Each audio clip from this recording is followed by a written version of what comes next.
everyone, welcome to Let's Learn Together. Here I share my notes and brief explanations of various topics centered around geography and its other subdisciplines. You can find different sections of various subdisciplines in the playlist of the channel. If you are new to this channel, then do subscribe and support us by sharing your valuable feedback. You can also connect to us through YouTube, Facebook और Instagram under the handle Let's Learn Together. हमारा जो आज का topic है वो है plate tectonic theory. इससे पहले हम continental theory and sea floor spreading दोनों ही थ्योरी जो है वो कवर कर चुके हैं। वो आपको मेरे चैनल की जो मॉर्फोलॉजी प्लेलिस्ट सेक्शन में मिल जाएंगे आपको दोनों वीडियोस। तो चलिए आज हम बात करेंगे प्लेट टेक्टोनिक्स थ्योरी की। इससे पहले जान लेते हैं कि ये थ्योरी आई कहाँ से। तो 1967 में 3 स्कॉलर्स थे, मैकेंजी, पार्कर, मॉर्गन। इन्होंने क्या किया था, जो कॉन्टिनेंट्स एंड ओशियंस थे इनके डिस्ट्रीब्यूशन के रिगार्डिंग काफी सारे एविडेंसेस कलेक्ट किए थे, इंफॉर्मेशन कलेक्ट की थी इंडिपेंडेंटली, एंड फिर उसको कंपाइल करके या फिर उनको स्टडी करके एक नया कंसेप्ट सामने आया जो कि था प्लेट टेक्टोनिक्स का।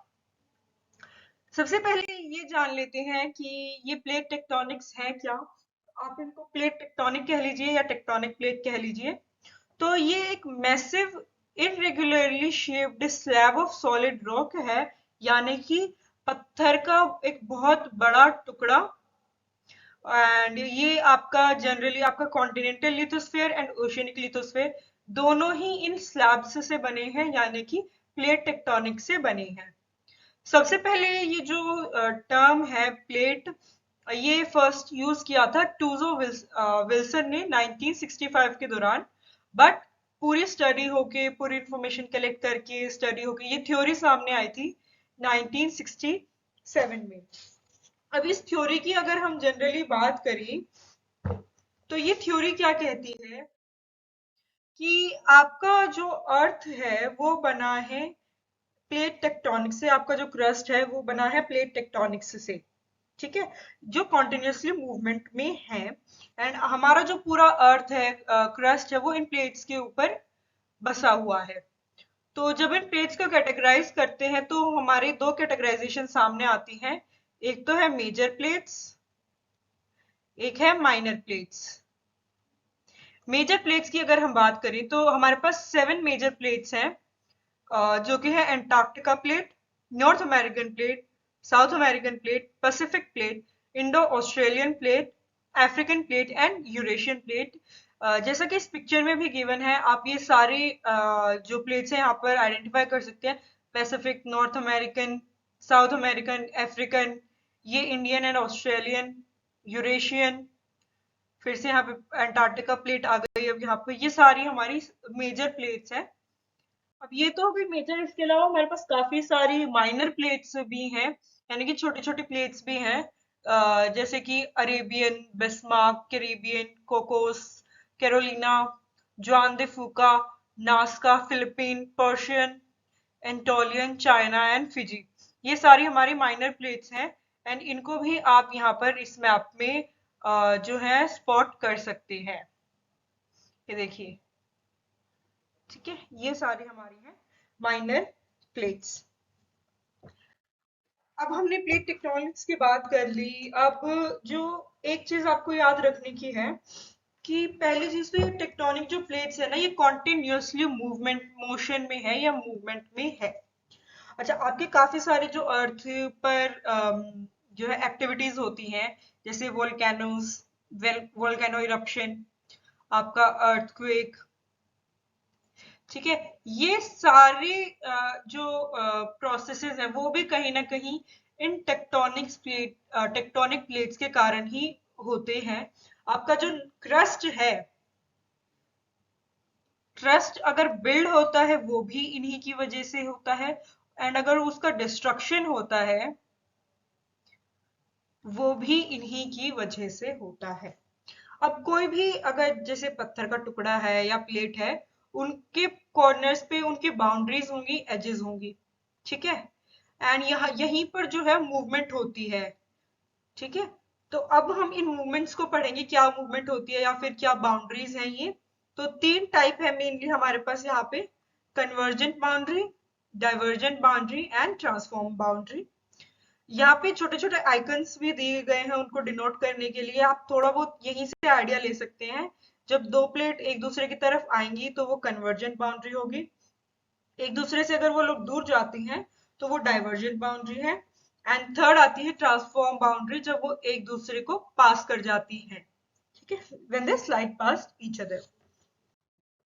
सबसे पहले हम बात करेंगे कन्वर्जेंट बाउंड्री की। इनको आप अलग अलग नाम से भी जान सकते हैं। तो सबसे पहले कन्वर्जेंट बाउंड्री का मतलब समझ लेते हैं क्या है।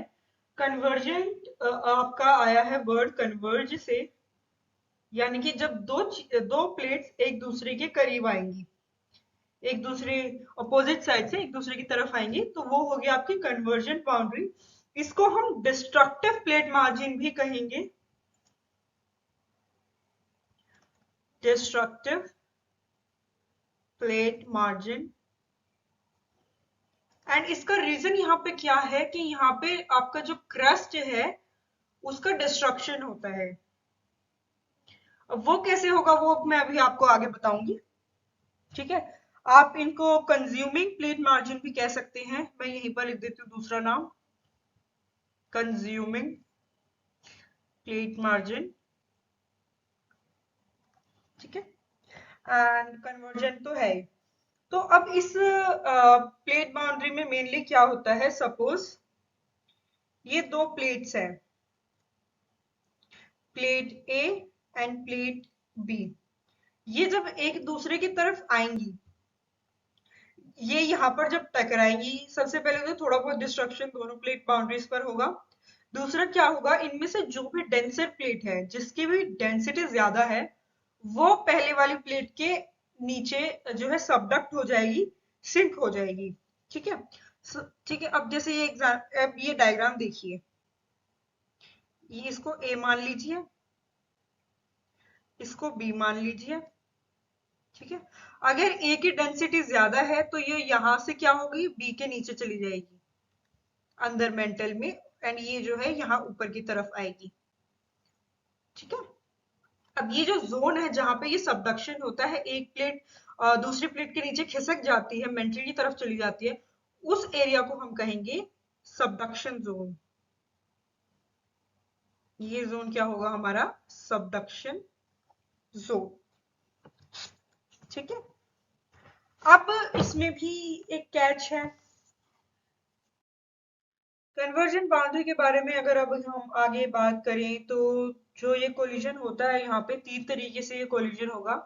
सबसे पहला है ओशियन ओशियन कोलिजन, दूसरा है ओशियन कॉन्टिनेंट कोलिजन, एंड तीसरा है कॉन्टिनेंट कॉन्टिनेंट कोलिजन।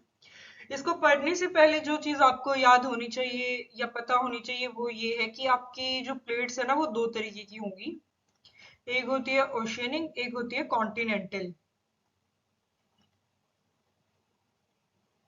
कॉन्टिनेंटल, अगर उस प्लेट पे ओशियन सरफेस ज्यादा है या फिर ज्यादातर जो एरिया है वो ओशियन ने कवर किया है, तो वो आपकी ओशियनिक प्लेट होगी। फॉर एग्जांपल पैसिफिक प्लेट, वो आपकी एक ओशियनिक प्लेट है। सेकंड, अगर ज्यादातर सरफेस कॉन्टिनेंट का है किसी का, तो वो एक कॉन्टिनेंटल प्लेट होगी। For example Eurasian plate. ठीक है, आई होप इतना समझ आ गया आपको। अब हम बात करते हैं ओशियन, सबसे पहले जो हमारा कोलिजन है ओशियन ओशियन कोलिजन है उसके बारे में। तो तो इसमें क्या होता है, दो ओशियनिक प्लेट आपस में टकराएंगी। ठीक है, दो ओशियनिक प्लेट आपस में कोलाइड करेंगे। एक डायग्राम की मदद से समझते हैं इसको। ये है प्लेट ए, ये है प्लेट बी। प्लेट ए, प्लेट बी। एक जो चीज मैंने आपको पहले भी बताई थी और मैं फिर से बता रही हूँ वो ये है कि जिस प्लेट की डेंसिटी ज्यादा होगी वही प्लेट जो है सबडक्ट होगी। ठीक है, इतना ये भी आपको ध्यान रखना है। सपोज अब जो ये दो प्लेट्स हैं, प्लेट ए प्लेट बी, ये एक दूसरे की तरफ आगे बढ़ रही हैं। फ्यूचर अब ये क्या होगा, अब ये आपस में कोलाइड करेगी एंड सपोज प्लेट ए की डेंसिटी ज्यादा है प्लेट बी से, तो अब क्या होगा, ये प्लेट जो है यहाँ टकराते ही अंदर सिंक हो जाएगी एंड अंदर अर्थ के इंटीरियर में चली जाएगी। प्लेट बी हमारी यही है, ठीक है। अब ये सबडक्ट हो गई प्लेट ए, क्या होगा, हाई टेम्परेचर हाई हीट की वजह से ये जो रॉक्स हैं, ये जो क्रस्ट है, ये मेल्ट हो जाएगा टू फॉर्म मैग्मा, ठीक है। यहाँ पे क्या हो रहा है, डिस्ट्रक्शन हो रहा है क्रस्ट का, इसी वजह से इसको डिस्ट्रक्टिव प्लेट मार्जिन भी कहा जाता है। अब दूसरी चीज यहाँ पर क्या होगी, अब यहाँ पर ना कई बार क्या होता है, काफी बार क्या होता है कि जब दो प्लेट्स आपस में टकराती है ना, तो एक बहुत डीप फोल्ड बन जाता है। ऐसे एक अर्थ में सरफेस में फोल्ड बन जाता है, ये ये गैप जो है यहाँ पर रह जाता है, इसको बोला जाता है ट्रेंच। इसमें से काफी बार क्या होगा, मैग्मा आएगा बाहर, एक फोल्ड बन गया, उसमें से मैग्मा आया बाहर और यहाँ पर अर्थ सरफेस पर जो है, ओशन सरफेस पर सेटल हो गया। अब ये याद रखना, मैं ओशन ओशन कोलिजन की बात कर रही हूँ, तो ये सारा प्रोसेस अंडर वाटर हो रहा है। तो दो प्लेट्स टकराई, डेंसर प्लेट अंदर सबडक्ट हो गई, वो क्रस्ट पिघलकर मैग्मा बन गया। बट यहाँ पर ये जो फोल्ड बना, इससे जो है कुछ मैग्मा जो है अर्थ सरफेस पर स्लिप हो जाता है एंड वो यहाँ पर सरफेस पर आके जो है सॉलिडिफाई हो जाता है।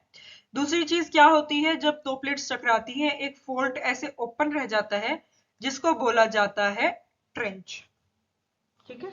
आई होप इतना आपको समझ आ गया हो। अब इसमें ही आगे अगर हम बात करें,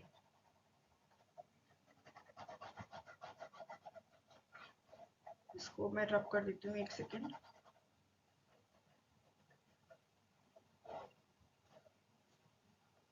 अब हम बात करते हैं लैंडफॉर्म्स की, काफी सारे लैंडफॉर्म्स बनाता है। तो सबसे पहले जो बने वो थे हमारे ये डीप ओशनिक ट्रेंचेस, ऐसे जो फोल्ड ओपन रह जाता है उनको बोलते हैं ट्रेंचेस। एंड जब मैग्मा ऊपर आके ऐसे सॉलिडिफाई हो जाता है, तो वो फॉर्म करता है आपका या तो आइलैंड आर्क्स या फिर वोल्केनोज। इन्हीं की अगर आप एग्जांपल की बात करें तो जो बोला जाता है डीपेस्ट पॉइंट अर्थ पे है, वो है मारियाना ट्रेंच का, जो कि आपका बना था दो प्लेट्स से, पैसिफिक एंड फिलीपीन, जब वो आपस में सबडक्ट हुई थी। आपकी पैसिफिक प्लेट सबडक्ट हुई थी फिलीपीन प्लेट के नीचे। दूसरा अब क्या है कि जब ये वोल्केन, अब दूसरा क्या है हुआ, आया वोल्केनोज, मैग्मा स्लिप हुआ अर्थ पे, सॉलिडिफाई हुआ, उसने बनाए आइलैंड आर्क एंड वोल्केनोज। जो आपकी पूरी चेन ऑफ वोल्केनोज है, पैसिफिक रिंग ऑफ फायर आपने नाम सुना होगा, वो भी इसी की वजह से फॉर्म हुई है। अब दूसरा जो हमारे पास यहाँ पर कोलिजन है, दूसरे टाइप का कोलिजन है, वो है ओशियन कॉन्टिनेंटल कोलिजन, ओशियनिक या फिर ओशियन कॉन्टिनेंट कोलिजन।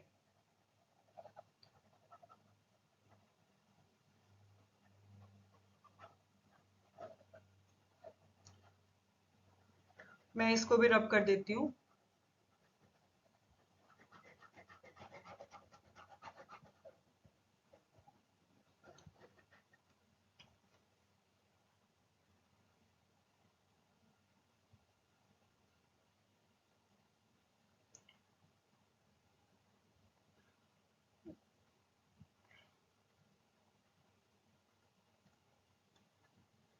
इसमें क्या होगा, एक प्लेट आपकी ओशियनिक होगी, एक प्लेट आपकी कॉन्टिनेंटल हुई एंड वो आपस में कोलाइड करेगी, ठीक है। तो अब यहाँ पर क्या होता है, अब एक चीज दोबारा से वही सेम चीज, प्रिंसिपल, डेंसिटी जिसकी ज्यादा वही सबडक्शन होगा। अब ओशियनिक क्रस्ट और कॉन्टिनेंटल क्रस्ट में से ओशियनिक क्रस्ट जो होता है वो डेंसर होता है, तो फिर से वही कि अब इसमें ओशियनिक जो प्लेट है, प्लेट ए, प्लेट बी, ठीक है, प्लेट बी आपकी कॉन्टिनेंटल होगी एंड प्लेट ए जो है आपकी ओशियनिक होगी। अब इसकी वजह से क्या होता है, इस जब आपका एक ओशियनिक प्लेट और एक कॉन्टिनेंटल प्लेट आपस में कोलाइड करेगी, तब फॉर्मेशन होगी आपकी माउंटेन रेंजेस की, माउंटेन रेंजेस की और पीक्स की, ठीक है। एग्जाम्पल, अब जब ये दोनों प्लेट कोलाइड करेंगे, यहाँ पे से जो मैग्मा आएगा बाहर या फिर जो फोल्डिंग होगी उसकी वजह से क्या होगा, यहाँ पे माउंटेन रेंजेस आएंगी। एग्जाम्पल के तौर पे अगर हम बात करें तो आपका जो रॉकीज एंड एंडीज है, जो दोनों ये माउंटेन सिस्टम है, ये भी इसी की वजह से फॉर्मेशन हुआ है इनका, ठीक है। ये है आपका पूरा ओशियन कॉन्टिनेंट कोलिजन। इसके बाद एट लास्ट हमारे पास एक कोलिजन बचता है जो कि है कॉन्टिनेंट कॉन्टिनेंट कोलिजन। इसमें भी सेम थ्योरी अप्लाई होती है। इसमें दो कॉन्टिनेंटल प्लेट्स होंगी जो आपस में एक दूसरे से टकराएंगी।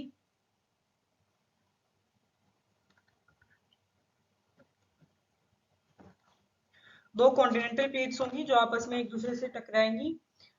जो भी डेंसर होगी वो सबडक्ट हो जाएगी, लाइटर वन जो है वो ऊपर ही रह जाएगी। अब इसकी वजह से क्या होगा, अब ये देखिए, ये प्लेट है, ये प्लेट है,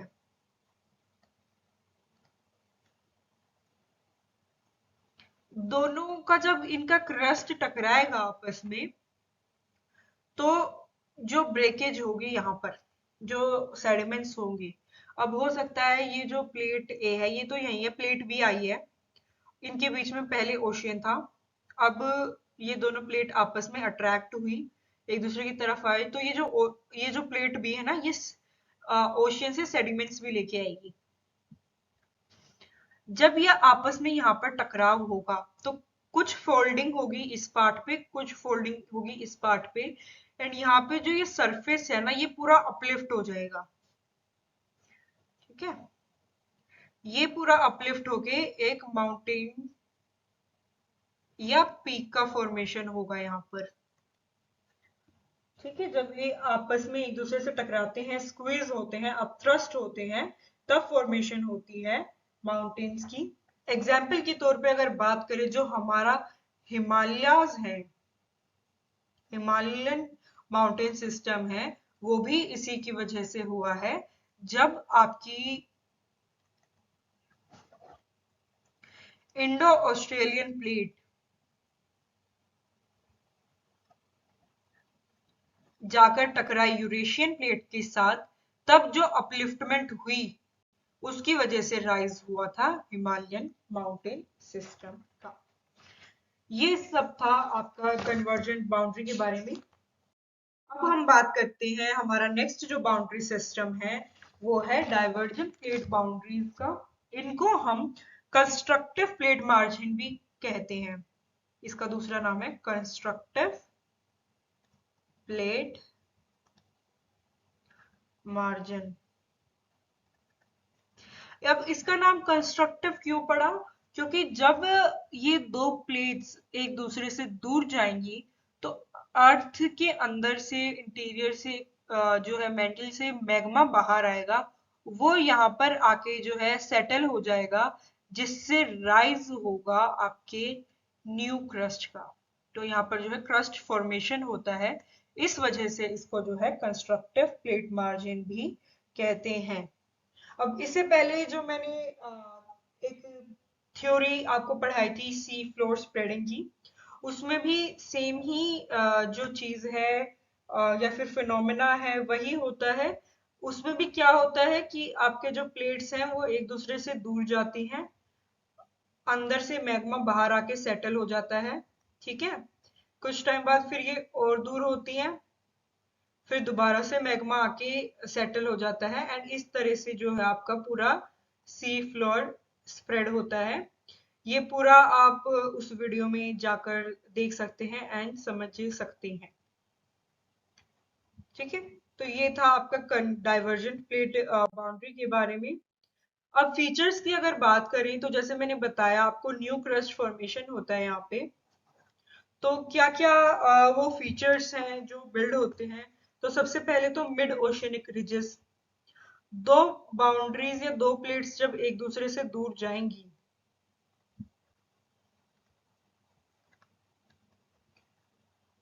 अर्थ के अंदर से इंटीरियर से क्या होगा, मैग्मा बाहर आएगा, वो यहाँ पर ऐसे रिजेस बनाएगा।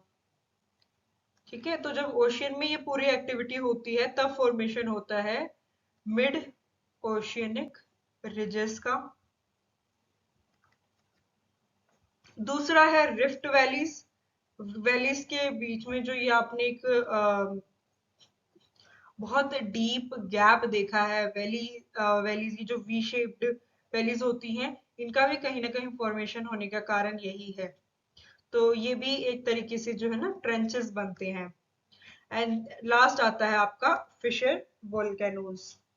इन सभी का फॉर्मेशन होता है डाइवर्जेंट बाउंड्रीज की वजह से, यानी कि जब प्लेट्स एक दूसरे से दूर भागती हैं या फिर अपोजिट जो है डायरेक्शंस में जाती हैं।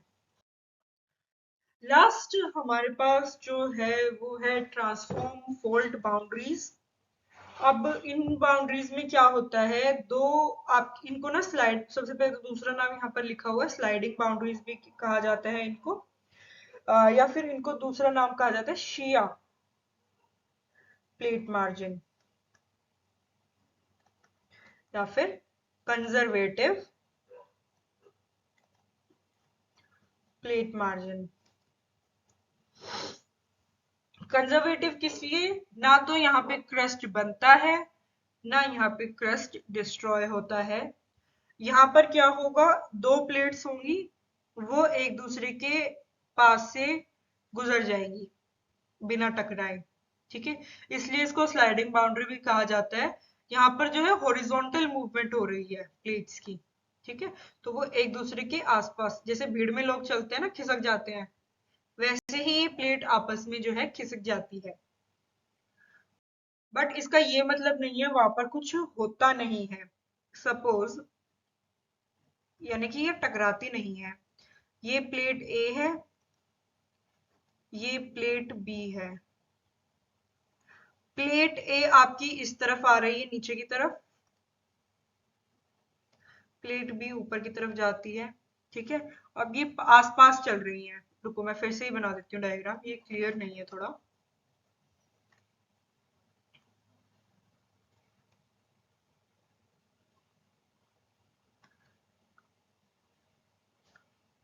हाँ, अब ठीक है। ये प्लेट ए, प्लेट बी, ये इस तरफ आ रही है, ये इस तरफ जा रही है। तो ये ना बहुत करीब होती है ये प्लेट्स, उसकी वजह से क्या होता है, ये आपस में ना यहाँ पर टकराती जरूर है। टकराव तो यहाँ पर इनका होता है। जैसे कि अब जब आप दो चीज को रब करेंगे तो यहाँ पर फ्रिक्शन फ्रिक्शन तो वहां पर जनरेट होगा, तो फ्रिक्शन यहाँ पर भी जनरेट होता है। उसकी वजह से क्या होगा, यहाँ पर ना इस एरिया में एक स्ट्रेस बिल्डअप हो जाता है। अब इस स्ट्रेस की वजह से क्या होगा, इनकी मूवमेंट में या तो ब्लॉकेज आएगी या फिर कुछ ना कुछ ब्रेकेज होगी।